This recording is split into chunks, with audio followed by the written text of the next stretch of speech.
मुझसे पहला क्वेश्चन ये पूछा गया है कि मैं राज कुंद्रा को कब से जानती थी, कैसे जानती थी और मुझे पर वीडियो क्या पेमेंट मिलती थी। तो मैं उसका जवाब देना चाहती हूँ। मैं राज को 2019 अक्टूबर से जानती थी। पहली बार मुझे उसके पीए का मैसेज आया मेरे फ़ोन पे कि हे हाय गहना, मैं राज कुंद्रा की पीए हूँ और वी आर आर्म्स प्राइम। हम लोग सेलिब्रिटीज़ के ऐप बना के देते हैं जो सोशली काफ़ी एक्टिव हैं, जो अच्छे फेमस इन्फ्लुएंसर्स हैं और जो एक्ट्रेसेस हैं। हम उनके लिए ऐप बना के देते हैं। अगर आप ऐप बनवाने में इंटरेस्टेड हैं तो आप प्लीज़ आइए, प्लीज़ विजिट अस और हम आपको ऐप बना के देंगे। ये मैसेज मुझे कुछ 2-2:30 बजे के आसपास आया, ठीक है। तो पहले मैंने आई टोल्ड हर कि नहीं यार, मैं ऐप वगैरह नहीं बनवाऊंगी, I am not very much comfortable with that, so कुछ हो नहीं सकता, लेट इट बी। फिर उसके थोड़ी देर के बाद व्हेन आई गॉट अप, उसका मैसेज मुझे फिर से आया, लेट्स डू वन थिंग, एक कॉफी पे मिलते हैं। नहीं समझ में आएगा कोई बात नहीं, एक कॉफी पीनी हो जाएगी। एंड एवरीबडी नोज कि मैं बहुत बड़ी ना कॉफी लवर हूँ। मतलब मैं आधे घंटे से 1 घंटे में 5 से 6 कॉफियां पी सकती हूँ, ठीक है, इतनी बड़ी कॉफी लवर हूँ। मैंने कहा चल ठीक है, मिलते हैं। सो 2 दिन के बाद मैं गई राज की ऑफिस, जो कि जस्ट ऑपोजिट इन्फिनिटी मॉल है, वियान इंडस्ट्रीज। मैं वहां गई, वहां मैं राज से मिली, उसकी पीए से मिली, मैं उसके कैबिन में बैठी थी। राज से नॉर्मल डिस्कशन हुआ कॉफी ऑफी पे एंड देन मेरा उसकी पीए के साथ डिस्कशन शुरू हुआ कि हम लोग ऐप लॉन्च करेंगे, गहना वशिष्ठ के नाम पे ऐप रहेगा, इंडिविजुअल ऐप होगा, ठीक है। और उस ऐप पे आपको जो भी कंटेंट अपने से रिलेटेड डालना है आप डाल सकती हैं, it's all up to you. तो मैंने कहा यार देखो, मैंने पूनम और शर्लिन के ऐप देखे हुए हैं एंड मैं जानती हूँ कि ये ऐप आर्म्स प्राइम नहीं बना के दिए हैं और ये लोग बहुत बोल्ड कंटेंट डालते हैं, तो मैं कंफर्टेबल नहीं होंगी, इतना बोल्ड मैं नहीं कर सकती हूँ।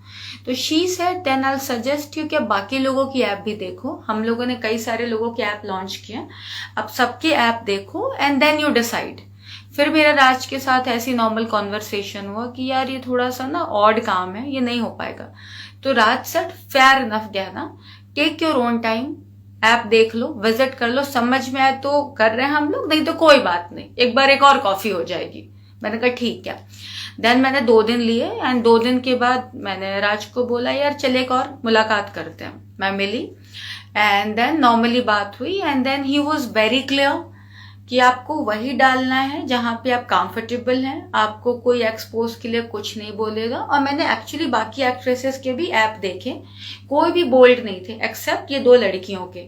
तो बोला जब हम लोग उन लोगों को नहीं बोलते तो आपको क्यों बोलेंगे, सो आप हम पे ट्रस्ट कर सकते हैं, हम शूट करके देंगे आपको कंटेंट, जो भी इनकम होगी वेल शेयर 50-50। यानी कि अगर 100 रुपए इनकम होती है तो 40 रुपए गूगल प्ले स्टोर और iOS ऐप स्टोर ले लेगा, बाकी जो 60 बचते हैं 30 आपका 30 हमारा, क्योंकि शूट एडिटिंग अपलोडिंग सारा हम करेंगे, ऐप हम बना के देंगे और ऐप हम लोग प्ले स्टोर ऐप स्टोर दोनों पे रहेगा। मैंने कहा फेयर इनफ। सो मैंने एक बार और पूछा यू श्योर, अगर बिल्कुल भी बोल्ड कंटेंट नहीं होगा तो प्रॉब्लम नहीं होगी। ही सेड गहना बिलीव मी, तुमको सिर्फ वही करना है जिसमें तुम कंफर्टेबल हो, लाइव जाना है, जो भी अपने मन से अपने हिसाब से करना है। हम कभी किसी आर्टिस्ट को नहीं कहते हैं कि वो हमारे हिसाब से करे। एंड बिलीव मी, मुझे राज ने कभी नहीं कहा कि तुम एक्सपोज करो, बिकनी फोटोज भेजो, कुछ भी नहीं, आप बस वही करो जिसमें कंफर्टेबल हो। अब हम लोग बात करते हैं, इसके बाद मेरा ऐप लॉन्च हुआ जो कि गहना वशिष्ठ के नाम से था, आर्म्स प्राइम ने लॉन्च करके दिया। ऐप हम लोगों ने 4 मंथ्स तक चलाया, अक्टूबर, नवंबर, दिसंबर, जनवरी, फरवरी। हाँ, अक्टूबर में मिली थी मैं, नवंबर, दिसंबर, जनवरी, फरवरी। उसके बाद मैंने एक दिन कॉल किया कि यार मेरे को ना समझ नहीं आ रहा है ऐप वाला बिजनेस, मैं कंफर्टेबल नहीं हूँ, बंद कर देते हैं। He agreed to it, but still he said एक मीटिंग करके देखते हैं, समझ में आएगा तो कंटिन्यू करियो, नहीं समझ में आएगा तो मत करना। तो मैंने कहा फिर मैं ऑफिस के बाहर किसी कॉफी शॉप पे मिलूंगी एंड मैं टीम से मिल लेती हूँ। ही सेड नो इश्यूज, मिल लो। मैं टीम से मिली, उन्होंने मुझे समझाया कि गहना क्यों बंद कर रही हो, you making good money out of it. मैंने कहा नहीं यार, नहीं हो पाएगा। तो ही से ठीक है चलो कोई बात नहीं, ऐप मैंने क्लोज कर दिया। उसके कुछ दिन के बाद मुझे हॉट शॉट्स की एक फिल्म थी 1+1, उसके लिए उसके कोऑर्डिनेटर का कॉल आया। ही सेड कि मुझे बोला गया है कि अगर आप इस पर्टिकुलरली फिल्म में गहना वशिष्ठ को ऑन बोर्ड ले आते हो तो हम आपको प्रोड्यूसर बना देंगे, हमको इस प्रोजेक्ट के लिए गहना वशिष्ठ ही चाहिए। इनिशियली मैंने कहा यार मैं देख रही हूँ काफी कंटेंट बोल्ड है, इतने बोल्ड में मैं कंफर्टेबल नहीं होंगी, तो नहीं हो पाएगा। ही सेड कि एक बार बात करके देखो ना। मैंने कहा चलो ठीक है। देन मैं गई सेम ऑफिस, मैं राज से मिली एंड राज ने कहा गहना बिलीव मी तुम्हें वही करना है जिसमें तुम कंफर्टेबल हो, मुझे पेमेंट बता दो क्या पेमेंट लोगी। और हम लोग कभी किसी एक्टर को नहीं कहते हैं कि आप एक्सपोज करिए। एंड मुझे लिटरली मैं बताऊं, जो स्क्रिप्ट मुझे सुनाई गई मुझसे वही परफॉर्म कराया गया, मुझे जो कपड़े पहनाए गए शूट पे मुझे वही कपड़े जो दिखाए गए, जो ट्रायल में पहनाए गए वही कपड़े मैं शूट पे पहनी हूँ। मुझे पेमेंट टाइम पे दी गई और मैंने इवन प्रमोशन भी किया इसका प्रॉपर। मुझे प्रमोशन के टाइम पे भी नहीं कहा गया कि आपको लाइव इतना बोल्ड करना है, ये करना है। जब उन लोगों ने मेरे साथ कोई फोर्स नहीं किया तो मैं कैसे मान लूं बाकियों के साथ फोर्स किया हो। मैं राज से कई बार मिली, राज ने मुझसे कभी कोई गलत बात नहीं की, कभी मुझे गलत तरीके से ना देखा, ना मैंने कभी देखा कि राज ने किसी और को गलत तरीके से ट्रीट किया हो, कभी नहीं। इसके बाद सब अच्छे से चल रहा था। जब मैं अरेस्ट हुई हूँ उसके कुछ 15 डेज पहले मैं राज ने ऑफिस चेंज कर ली थी, मैं नई ऑफिस में गई जो कि वीरा देसाई में है, जहाँ पे ये लोग जेएल लाइफ के बारे में बातें कर रहे थे, जहाँ पे ये लोग बॉली फेम के बारे में बातें कर रहे थे। जेएल लाइव एक लाइव स्ट्रीमिंग ऐप था जिसमें आपको लाइव जाना था अपने हिसाब से, कोई एक्सपोज नहीं करना था, कुछ नहीं। जो भी इनकम होगी देवा क्लियर की 50-50 शेयर करेंगे 40% निकालने के बाद। और जो बॉली फेम है वो बेसिकली चैनल होना था डिजिटल पे, जैसे सैटेलाइट पे टीवी में चैनल होते हैं वैसे डिजिटल पे चैनल आने थे। एंड बिल्कुल बोल्ड कंटेंट नहीं था, उनको reality shows, comedy shows, music video, normal content डालना था, ठीक है। उसके लिए हम लोग के बीच में डिस्कशन हुआ, 3 स्क्रिप्ट पास हुई, जिसमें से एक स्क्रिप्ट में शमिता शेट्टी से बात हो रही थी, एक के लिए साई से बात हो रही थी और एक के लिए बात सारा से हो रही थी। अच्छा, मैं किसी एक्टर से कभी डील नहीं करती, एक्टरों से मैं बात भी नहीं करती क्योंकि मुझसे नखरे झेले नहीं जाते and I can not tolerate them. So Umesh उनसे बात कर रहा था कॉस्ट्यूम का, पेमेंट का, सारा कुछ। मेरा काम सिर्फ टेक्निकली हैंडल करना था कि जिस दिन शूट होगा, 2 दिन का शूट हो, 3 दिन का शूट हो, 5 दिन का शूट हो, कितने भी दिन का शूट हो, मैं सिर्फ शूट में जाऊंगी, मैं डायरेक्ट करूंगी, फुटेज एडिट करके मैं आपको दे दूंगी। He agreed to it. और हम लोग उसके बाद बॉली फेम में शमिता शेट्टी के साथ एक फिल्म लॉन्च करने वाले थे जिसमें मैं एज अ डायरेक्टर जॉब करने वाली थी, बस। सो ये मेरी जर्नी रही एंड बिलीव मी, राज ने कभी गलत बात नहीं की। Thank you. सेकेंड वीडियो में फिर लेकर आ रही हूं, अगला जो क्वेश्चन है उसका आंसर देने के लिए।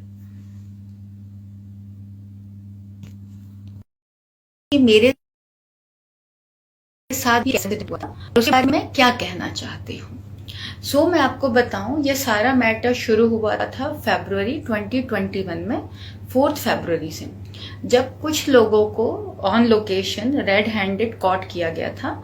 और उसके बाद ये न्यूज फैला दी गई थी कि मैं भी ऑन शूट ऑन लोकेशन में पाई गई थी। सो मैं आप लोगों को क्लैरिफाई करना चाहूंगी कि जिन लोगों को ऑन शूट ऑन लोकेशन पकड़ा गया था 4 तारीख को, उन्हें 5 तारीख को कोर्ट में खड़ा किया गया था। अगर मैं भी 4 तारीख को शूट में होती तो मुझे भी 5 तारीख को कोर्ट में खड़ा किया जाता, लेकिन मुझे कोर्ट में खड़ा किया गया था ऑन 7 फरवरी 2021। दैट मीन्स मैं शूट पर तो नहीं थी। और यही बात मेरी चार्जशीट भी कहती है। मेरी चार्जशीट में लिखा हुआ है कि 6 फरवरी 2021 को क्राइम ब्रांच बायकुला ने 41, जो कि इंटेरोगेशन की सेक्शन है, मुझे इशू किया, मुझे बुलाया गया, मेरी चेकिंग हुई और मेरे अंदर से लैपटॉप गिरा, मेरे अंदर से 3 फोन गिरे और इन्हें पता नहीं क्या मिला, तो इन्होंने केस बनाया और 7 को मुझे कोर्ट में खड़ा कर दिया गया। लेकिन मैं आपको फैक्ट बताती हूँ, ये दोनों ही बातों की सच्चाई से कोई लेना देना नहीं है। सच्चाई ये है, 4 फरवरी को मेरी एक फिल्म है साक्षी, उसका म्यूजिक लॉन्च था राइट टेरेस पे, जो हिमांशु पीआर कर रहा था। And they all were waiting for me कि मैं टाइम से लोकेशन में, मतलब प्लेस पे पहुंच जाऊं जहां सारी मीडिया वगैरह सब लोग थे। मैं घर पे रेडी हो रही थी, 4 बजे कुछ 14 पुलिस वाले क्राइम ब्रांच के मेरा घर नॉक करते हैं। मैंने पूछा, जनरली आप गेट खोलने के पहले पूछते हो, तो मैंने भी पूछा कि कौन है आप लोग, तो बोले हम लोग क्राइम ब्रांच से हैं। बिलीव मी, ना तो उस वक्त मैंने मेरे मैनेजर को, ना मेरे घर वालों को मैंने किसी को फोन किया, क्योंकि मुझे कोई डर नहीं लग रहा था। एंड मुझे ऐसा लगा मे बी आए होंगे या कुछ कंफ्यूजन है, कुछ भी रीजन होगा। मैंने गेट खोला, उन्होंने अपना आईडी कार्ड दिखाया कि we are from crime branch और हमें अंदर आने दो। मैंने कहा ठीक है, आ जाओ अंदर। सो देन दे सेड कि ये जो नंबर है 7 वाला, ये आपका नंबर है। मैंने कहा हाँ। बोले फोन दे दो। मैंने फोन दे दिया। देन दे सेड कि आपके पास कितने फोन है? मैंने कहा 3 फोन है। बोले तीनों फोन दे दो। मैंने तीनों फोन दे दिए। मेरे से लैपटॉप पूछा। मैंने कहा सर सामने टेबल में रखा है, उठा लीजिए। बोले पासवर्ड। मैंने पासवर्ड दे दिया। उसके बाद इन्होंने मुझसे कहा तुम्हारे पास जो भी CD, hard drive, hard disk, जो भी पेन ड्राइव, जो भी कुछ है सब दे दो। मैंने कहा सर मेरे पास कुछ नहीं है। तो बोले हम आपके घर की तलाशी लेना चाहते हैं, हाँ, बिना वारंट। और इतना बड़ा कोई सेक्शन नहीं था जिसके लिए बिना वारंट घर में घुस सके। मेरा पूरा घर चेक कर लिया, सारा सामान फेंक दिया जो मिला। बाद में मैं जब आई हूं तो मैंने चेक किया, मेरे घर पे ज्वेलरी भी मिसिंग है। बट हालांकि मेरे पास उसका कोई प्रूफ नहीं है कि ज्वेलरी चोरी हुई है, तो आई can not file complain. But हाँ, मेरे घर से 10 से 11 लाख की ज्वेलरी तक गायब है। मेरे पास सारे बिल हैं। अच्छा, पूरा चेकिंग होता है। रात को 12 साढ़े 12 बजे तक ये लोग मेरे घर पे बैठे हुए होते हैं और इन्हें मेरे घर पे कोई प्रूफ नहीं मिलता, कुछ नहीं मिलता। तो मुझे लगा शायद ये लोग घर से चले जाएंगे। तो उसमें से 11 लोग चले जाते हैं और 3 पुलिस वाले। मैं अकेली रहती हूँ लोखंड वाला में, बहुत बड़ा फ्लैट है, दिस इज जस्ट 1 BHK। मेरे घर में 3 पुलिस वाले सो जाते हैं, जिसमें से 2 फीमेल और 1 मेल थी। फीमेल का नाम फातिमा, एक का नाम योगिता, और जो मेल इंस्पेक्टर थे उनका नाम था शिव। ये तीनों सो जाते हैं। सुबह सुबह नाश्ता करते हैं और 9:30 पौने 10 बजे हम लोग मेरे घर से निकलते हैं। लोकल एक यहाँ से ऑटो करके इन्फिनिटी तक पहुंचते हैं। इन्फिनिटी से वो काली पीली टैक्सी लेते हैं और हम लोग बायकुला क्राइम ब्रांच पहुंच जाते हैं। वहां पहुंचने के बाद ये लोग दिन भर टाइम पास करते हैं। आपने क्या किया, आप कहाँ से आई हैं, आपका बॉयफ्रेंड क्या, आप सारी चीजें बताइए, हम लिखेंगे दिन भर। बाद में मुझसे पूछते हैं कि आप राज कुंद्रा को कैसे जानती हैं। तो मैंने पूछा राज कुंद्रा इस मैटर में कहाँ से आ गया। बोले नहीं, आप बस बता दो राज कुंद्रा को आप कैसे जानते हैं। मैंने कहा ये ऐप बनाया था कि ये मैटर है। बोले कि राज कुंद्रा को आप ये बोल दीजिए कि उन्होंने आपको मजबूर करके, परेशान करके आपके साथ काम करवाया। मैंने कहा लेकिन मुझे राज ने ऐसा कुछ नहीं किया, मैं क्यों बोल दूं। सो देन दे सेड कि अच्छा ठीक है, फेयर इनफ, आप आज घर जाइए, हम आपको कल फिर इंक्वायरी के लिए बुलाएंगे। मैंने कहा ठीक है, बट मेरा लैपटॉप और फोन वापस कर दीजिए।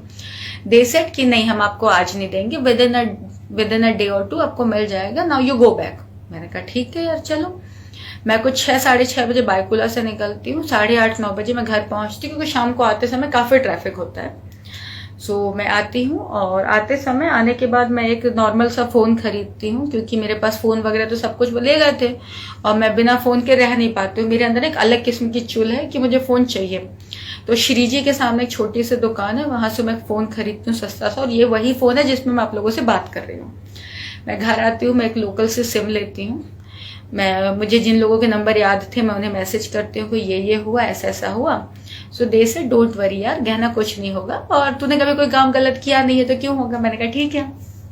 6 की मॉर्निंग में मैं फिर क्राइम ब्रांच के ऑफिस जाती हूँ। वो मुझसे कहते हैं गहना जी कुछ मीडिया वाले अंदर आए हुए हैं, आप अभी बाहर घूमो, हम आपको बोल देंगे आपको कब अंदर आना। मैंने कहा ठीक है। मैं दोपहर में जाती हूँ, थोड़ी देर बैठती हूँ, सेम वही वाली बात है, राज कुंद्रा और मेरी। फिर कहता आप एक काम करो, बाहर से कुछ खा पी के आ जाओ, लंच करके आ जाओ, फिर हम लोग आराम से बैठते हैं। मैंने कहा ठीक है, कोई बात नहीं।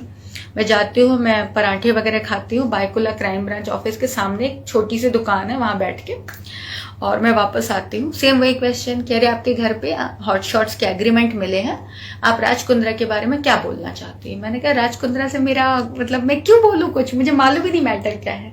सो देन ये लोग कहते हैं आप लोगों ने एक्टरों को बहुत कम पैसे दिए हैं, पर डे के कुछ 20-25 हजार रुपए दिए हैं और आपने लाखों रुपए कमाए हैं, तो ये क्राइम है।